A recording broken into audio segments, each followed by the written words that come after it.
Para el siguiente ejercicio tenemos el siguiente circuito. Tenemos que las resistencias R1, R2, R3, R4 son de 1 kiloohmio, que los diodos están actuando de forma ideal y que el voltaje I oscila entre menos 20 y 20 voltios, que el voltaje del Zener1 es de 8 voltios y el voltaje del Zener2 es de 5 voltios.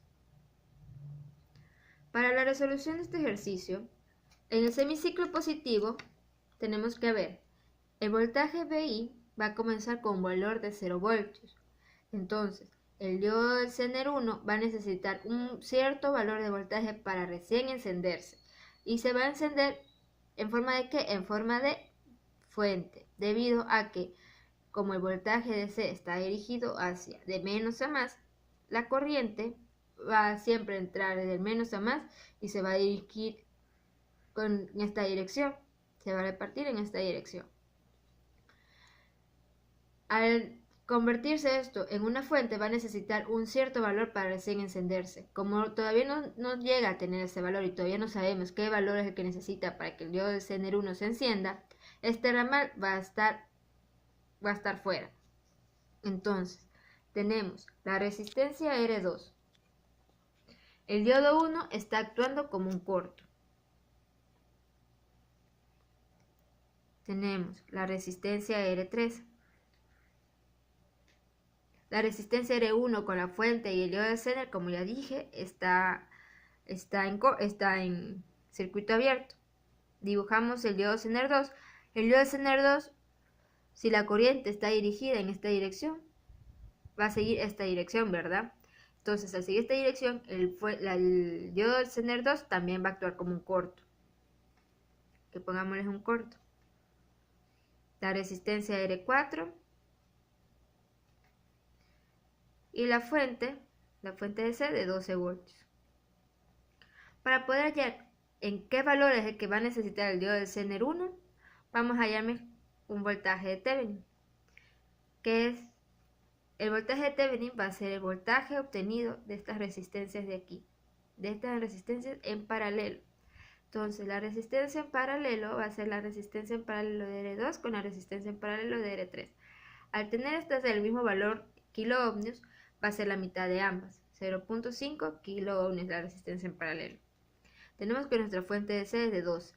Por la resistencia en paralelo, que es el voltaje que nosotros queremos saber, que es de 0.5, dividido para 0.5, que es la resistencia en paralelo, más la resistencia R4, que nos da un valor de 1.5. Este voltaje de Thevenin nos va a dar un valor de, vamos a ver, ahora, para tener nuestro voltaje V sub 0, hacemos lo mismo, 12 por el valor de la resistencia. En este caso vamos a querer el valor del voltaje de la resistencia R4, que es 1, dividido para la suma de ambas, para 1.5. Esto nos va a dar un valor de 8 voltios. Ahora, vamos a trabajar también con nuestro valor de frontera positivo, cuando el voltaje VI es igual a 20 voltios. Cuando el voltaje VI sea igual a 20 voltios, el diodo Zener1 ya está encendido y está actuando como una fuente de voltaje. Entonces nosotros tenemos aquí un voltaje total de 20 menos los 8 voltios, que es el diodo de Zener1. ¿Por qué menos y por qué no está sumando? Porque el diodo de Zener1 está polarizado desde menos 8 más 20, porque la corriente está dirigida en esa dirección. Entonces nosotros tenemos que el voltaje total es de 12 voltios. Si redibujamos de nuevo el circuito, tenemos el siguiente. El diodo 1 sigue actuando como un corto. Tenemos la resistencia R3, R2, R3. La resistencia R1, la fuente sinusoidal, la fuente del diodo Zener, el corto del diodo Zener 2, la resistencia R4 con la fuente de DC de 12 voltios. Va a ser igual al voltaje sub 0 va a ser igual a voltaje de Thevenin. Este es igual a 12 por la resistencia en paralelo, que es 1, por la suma de las resistencias, que va a ser 2. En el mismo caso va a estar este 12, la resistencia en paralelo con la suma de las resistencias. Me sale que el voltaje V sub 0 va a ser igual a 6 volts, a 12 volts. Para el semiciclo negativo vamos a hacer una ley de Kirchhoff de corriente. Tenemos que la corriente del diodo 1 más la corriente de la resistencia R3 va a ser igual a la corriente del diodo del Zener 1 más la corriente del diodo del Zener 2. Entonces tenemos 12 menos V sub 0. V sub 0 va a ser este punto dividido para R2 más 12 menos V sub 0 dividido para R3 va a ser igual a V sub 0 menos 12 menos VI dividido para R1 más V sub 0 dividido para R4. De donde tenemos que 24 menos 2VO va a ser igual a 2VO menos 2 menos VI. Reduciendo más la expresión tenemos 24 más 12 más VI es igual a 4 veces V sub 0. De donde V sub 0 es igual a 9 más 0.25 VI. Teniendo esto, también tenemos la siguiente ecuación, que V sub 0 menos 12 menos VI va a ser mayor que 0.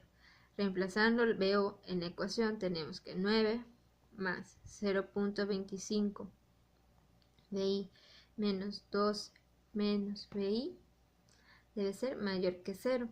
Por lo tanto tenemos que VI debe ser menor que menos 4. Entonces, nuestro siguiente tramo va a ser desde menos 4 hasta 0. Ahora vamos a trabajar con el siguiente valor de frontera cuando es que el voltaje VI es igual a menos 20 voltios. Cuando el voltaje VI es igual a menos 20 voltios, lo reemplazamos en V sub 0 y esto nos da un valor de 9 menos 0.25 por 20 nos da un valor de 4 voltios. Finalmente tenemos los siguientes valores. En el semiciclo positivo,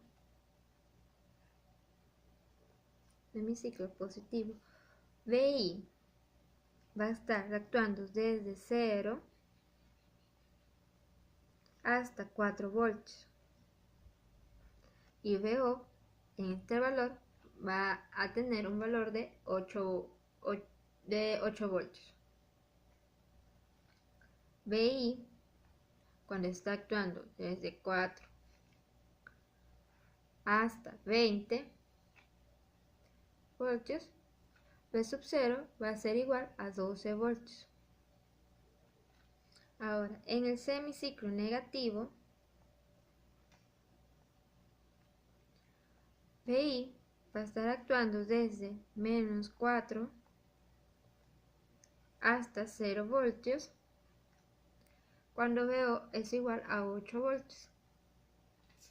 Y cuando VI está actuando desde menos 20 hasta menos 4, V sub 0 es igual a 4 voltios.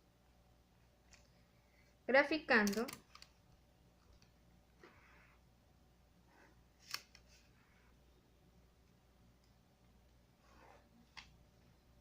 VO versus VI, 20,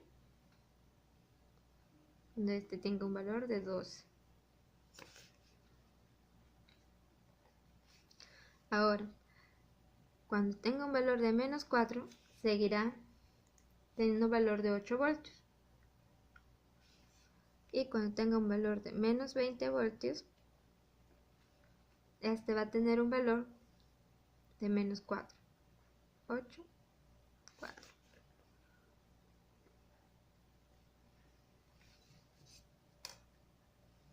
Y así nos queda nuestra gráfica de función de transferencia.